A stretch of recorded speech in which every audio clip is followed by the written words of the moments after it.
যুদ্ধাপরাধীদের ফাঁসি এবং জামাতের রাজনীতির নিষিদ্ধের দাবিতে এই গভীর রাতেও এই প্রজন্ম চত্বরকে স্লোগানে মুখরিত করেছে তরুণ প্রজন্ম।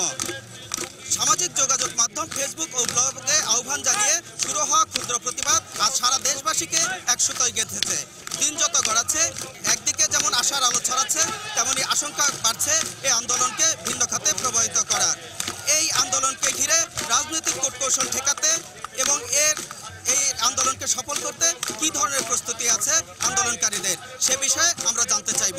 আমরা এতদিন চুপ করে থেকেছিলাম ভয়ে, কিন্তু আজকে এই নতুন প্রজন্মের যে উৎসাহ উদ্দীপনা, তাতে যে 40 বছর পরে আমাদের যে বুকের কথা, সেটাই নতুন প্রজন্ম যখন বলছে, তখন এখানে রাজনৈতিক কোনো শক্তি কোনো কিছুতেই কোনো ক্ষতি করতে পারে না।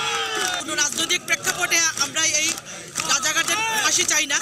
যারা অন্যায় করেছে তাদের সঠিকভাবে কঠিন সাজা হোক, এটাই বাংলা জনগণ চায়।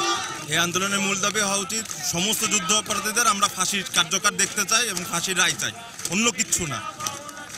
আমি বলি দর্শক, আপনারা যেমন শুনতে পাচ্ছিলেন, যে কোনো মূল্যে সকল ষড়যন্ত্রকে রুখে তাদের মূল দাবি যুদ্ধাপরাধীদের ফাঁসি তারা আদায় করে ছাড়বে। এই ছিল এখানকার সর্বশেষ পরিস্থিতি। আমরা এখন চলে